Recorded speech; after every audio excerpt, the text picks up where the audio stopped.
Well, hello, my valued listeners, and welcome back to another episode of Living in Your Power. I'm your host, Dr. Marlene Greenleaf, and we are continuing our June series on the power of presence, leading, living, and loving in the now. Now, last week, we talked about choosing presence over perfection.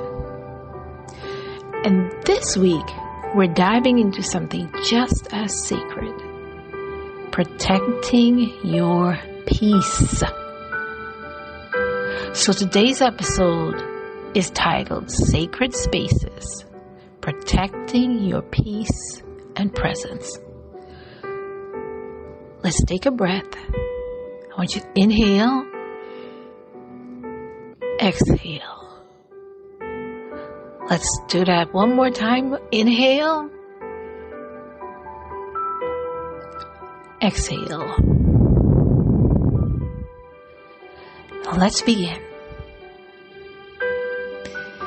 Now, sacred space doesn't have to be a physical room. It can be a boundary, a mindset, or a moment of stillness that you intentionally create.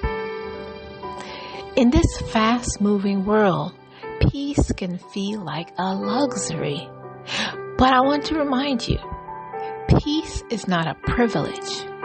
It's your right. Protecting your presence means protecting your energy. And that requires creating boundaries around what nourishes you and what depletes you. When you don't guard your peace, you begin to say yes when your soul is screaming no, and you show up for everyone else but leave yourself behind. You also operate from exhaustion instead of overflow. Peace is not passive. It's a powerful act of self-leadership.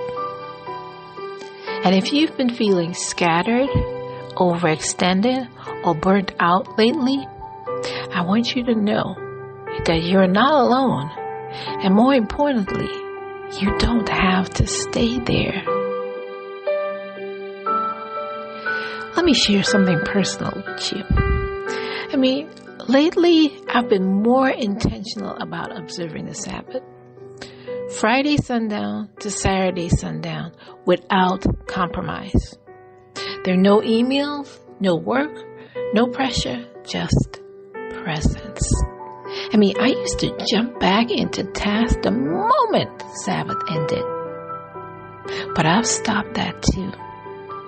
Instead, I now spend time with family and I take care of me. And in so doing, I found a deeper rhythm of rest, joy, and clarity. Now that space, those 24 hours, that has become my sacred boundary. And it also reminds me that when I rest, I rise stronger. So I want to give you 3 ways to protect your peace this week. First, designate a sacred pause. Whether it's 10 minutes or 24 hours, I want you to block off space just for you. No explanations required. Just block off space just for you. Second, audit your energy leaks. Ask yourself this question: what or who is draining me? I want you to then take aligned action, even if that means a gentle but firm no. And third, honor your limits without guilt. Your worth is not tied to how much you can give. Sometimes the most powerful gift you can offer is your presence. So I want to leave you with this week's empowerment prompt. It says, What would it look like to create a sacred space for yourself this week? What boundary or rhythm would allow you to protect your peace and nurture your soul?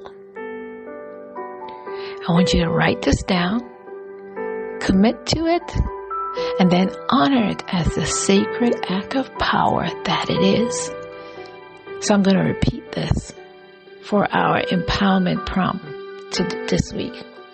What would it look like to create a sacred space for yourself this week? And what boundary or rhythm would allow you to protect your peace and nurture your soul? Write it down, commit to it, and honor it as a sacred act of power that it is. I want to thank you for joining me today. And I know this podcast is being late, but I was protecting my peace. So I want you to remember, your peace is your superpower. And every time you choose to protect it, you reclaim a piece of yourself. Next week, we'll explore mindfulness and leadership with an episode titled Still Waters, Practicing Mindfulness as a Leadership Tool. So until then, I want you to walk in your purpose. And if the road gets rough, remember, your peace is your superpower. So take good care of yourself, and I'll see you soon. And remember, if it gets tough, just breathe. You still have the strength to rise. Continue to live in your